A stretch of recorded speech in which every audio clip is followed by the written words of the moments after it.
We're actually not looking at pistols today. Snipers. What's going on, guys? It's Patrick here, and today, no pistols. Today, guys, we are back at it with another top 10, and we are going to be looking at the top 10 snipers in Call of Duty Zombies. Snipers are a bit of a weird one. There are very few situations in all of Zombies where a sniper is the best option for the job. I honestly can't think of a single one at the current moment. And that's just because they're not really good in Zombies. The style of what Zombies is has just never really worked with snipers. But that being said, there are still a few pretty good snipers out there, and on top of that, there are some snipers that are really good at certain things. But all that being said, honestly, snipers are one of the most fun weapon classes to use in Zombies just because of the challenge that they provide for the player. So today, we're going to be breaking down the top 10 best of them. Keep in mind, there's only like 14 snipers in all of Zombies, so this is kind of like a short list, but here we go. All right, so coming in at our number 10 spot, ladies and gentlemen, this is going to be, I can't believe it made the list, the Kar 98K. So the OG Kar 98K, the one that you get off the wall, it costs 200 points. I'm not talking about that. Actually, it doesn't even have a sniper scope, so I wouldn't really put it in the category of sniper, more so a bolt action rifle. But there is an upgrade sort of weird thing on Nocturne Toten where you can get the scoped Kar 98K. I don't know why or how this is supposed to make sense, but when you add a scope to the gun, it increases the damage of that gun. That doesn't make any sense at all. But regardless, by Zombies logic, that's just how it works. So the scoped Kar 98K is actually a decent weapon. It's not fast, but it's accurate, and you can get headshot kills up and past round 10 with it. Now, in modern day Zombies, I mean, that's like expected of even some assault rifles. But the thing is this was a World at War gun, when guns weren't so strong at the time. They weren't so powerful, and considering the game, it's not that bad. The main reason I'm putting it on this list, though, is because it is one of my favorite guns to use in all of World at War. It's just stupid, but if you know how to use it, it's still a decent weapon. Number 9, the Ballista. So the Ballista is one of those guns that is really just something you should never upgrade. I don't know why you would ever think that it is a good decision to do that. The Ballista is, it's a starting wall weapon. Only map it's ever been on is Origins, and it was basically like the replacement of the Kar 98K.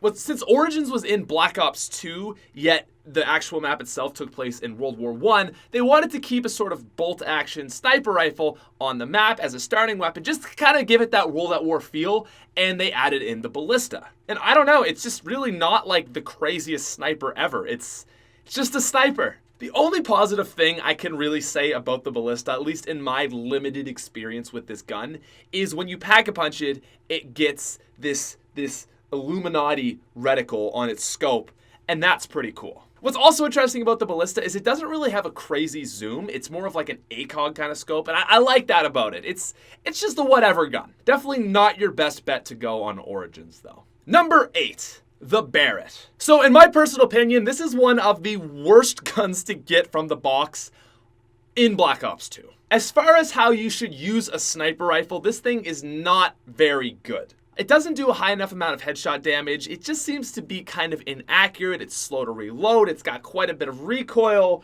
I don't love this gun. But that being said, I don't hate it as much as I used to. Because there's one way that you can use the Barrett, and it actually makes it a pretty good gun. You don't quick scope, you don't aim at all. You just no scope everything. Modern Warfare 2 players are going to be familiar with this playstyle. Basically, you just run up to the enemy and just spam the trigger, and it'll hopefully hit them at least once or twice. That's basically how I use the Barrett when I use it. It's really not the sniper rifle of choice in Black Ops 2, but when I have to use it because I'm doing a pack-a-punch challenge or something like that, you just spam it, and it's fine. Okay, I like it. Number 7, the Dragonov. The Dragonov is not a very good gun in Zombies. But you know how I was saying that there's some snipers that have a very good purpose in certain situations? Well, that's the Dragonov. Did you know that the Dragonov is one of the best guns in Call of the Dead to kill George with? The reason why is the Dragonov is a sniper, and like most snipers, it has a 10 times headshot damage multiplier. So it does like 500, 1,000 damage if you hit it in the chest once it's pack-a-punched, but if you hit a zombie in the head, it's very likely to kill because that's 10 times the damage. And now we gotta think about George. George has 250,000 health. Also, rest in peace, you absolute legend. So if you do the math, which I'm not gonna do this time, you will realize that the Dragunov is very, very good at killing George as long as you can be accurate. It's one of those low-key things you may not have known, but yeah, the Dragunov is really good at killing George. Number 6, the PTRS, also known when upgraded as the Penetrator. Probably one of Treyarch's best names for a gun. The PTRS is actually really good. It's the first sniper on this list that I'm like, 2 thumbs up on as far as snipers go. Like, it's powerful and it's got a very, very high penetration damage. I didn't want to use that word and then I just blanked on any other word. So yeah, it's good at penetrating zombies. So yeah, it's actually pretty good as far as World at War guns go. And the thing that I think really makes it shine is if you're playing Doris, the classic catwalk strategy, you have zombies just straight coming at you in one line. That's when this gun really shines. It's not the best gun in World at War, and it's certainly not even one of the best snipers in general, but it's a pretty good gun, and you can make work if you gotta do what you gotta do with this. What I'm getting at is you can do what you gotta do with this thing if you're a good enough player. Number 5, the SVG. The SVG is basically a PTRS, but not. So basically what I mean by that is it's pretty high power, pretty high penetration, and still not all that great. I feel like the SVG was meant to be the best sniper in zombies. Well, not really, but I feel like, just for some reason, I feel like Treyarch thought it was going to do better in zombies than it does. It's good in some situations. One of the most low-key things about it is it's actually pretty good on Garrod against Manglers and even just for the boss fight. But again, it's just like, are you really going to use an SVG? I think especially because there's so many good guns in Black Ops 3. Like, if this was in World at War, I'd be like, oh man, this thing's amazing. It's even better than the PTRS. But it's in Black Ops 3. You kind of got to be on a higher level if you want to be a good gun in that game. The SVG is fine, but it's still meh. All right, we're getting down into some better guns, I think we could say. So coming in at number 4, ladies and gentlemen, this is a gun that I'm a big personal fan of. It's the Locus. The Locus is focus. The Locus is one of the best guns to quickscope with in zombies, and I just don't really think that has much meaning as I say that. Like, yeah, it's good for quickscoping in zombies. Quickscoping is not really an attribute that's high on my list, but I will say the Locus is pretty good. Obviously good at quickscoping, it's also got pretty high damage, and it's just like, it's fun to use. I really, really enjoy the Locus because it just feels really clean. It's one of the cleanest feeling snipers, I think, in zombies. It's not even the most effective, but the thing with it is it just works well for what it is. Probably one of my favorite snipers in all of zombies, and it comes in at number 4. All right. Number 3, ladies and gentlemen, we're finally on a gun that I can genuinely respect. It's the SVU. Honestly, one of the most low-key guns of Black Ops 2. The SVU is a semi-auto sniper on Buried and Die-Rise. It shoots extremely fast, has a lot of ammo, reloads quickly, low recoil. It's just like, it's a good gun. And the other thing that's so good about this gun is it kind of shares that thing I was saying about the Barrett. Like, if you're cornered, you can actually get out with this gun because you just spam it and everything in front of you is gonna die. It's a really good gun, and I just don't think it got a lot of credit in Black Ops 3. I don't know why. It just, better options, I guess. But the SVU is actually seriously a viable gun to work with and one of my favorites in Black Ops 2. On top of that, it's a wall weapon, so it's not even something that you gotta spin for. You just guarantee yourself to get it. Number 2.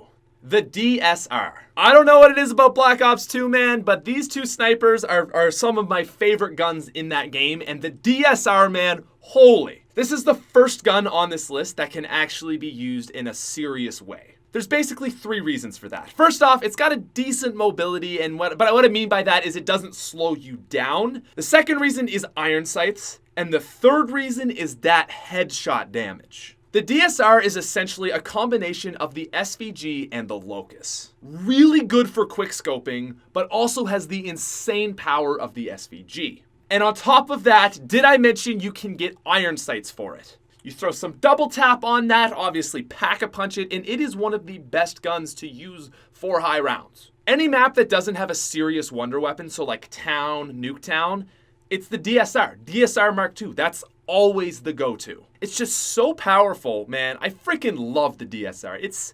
It sits right in here with me. But not even the DSR could come anywhere close to our very, very obvious #1 spot, ladies and gentlemen. It's the Drakon. I don't think anyone should be surprised by this pick. The Drakon is powerful.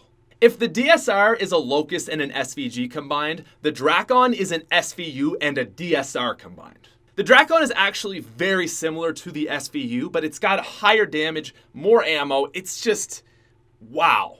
I would honestly consider the Drakon as being one of the top 5 overall guns in Black Ops 3 and probably might make the list of top 10 guns ever. And that's crazy because like we said, this is a sniper. This has a scope that you zoom in on, and just the headshot damage, the quickness of the fire rate mechanisms. What I'm getting at is it shoots a lot of bullets and the bullets do a lot of damage. I think at the end of the day, that's really all you need in a sniper. The thing is, though, is the Drakon isn't even really like what you would think of a sniper. And I guess that's technically why it fits so well in zombies, because it isn't a true sniper. Anyways, though, guys, that is going to be the video for today. I hope you enjoyed this one, as always. I'm enjoying going through these gun lists. They're actually really interesting now to see, like, Black Ops 3 all wrapped up. Just to see the whole grand scheme of zombies, it's interesting. This list started as a joke, and it got serious quick, and I like it. Anyways, though, guys, that is going to be the video for today. I hope you enjoyed, as always. I will see you later. Peace out. Wait. Make sure to subscribe and like and comment all those good things, because I never say that in these videos. So do that.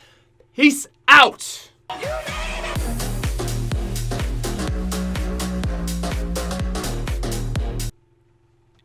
Oh, you can't see me. You can't see me. I'm too white. Whoa. Over in this corner with all that lighting. You freaking nerds.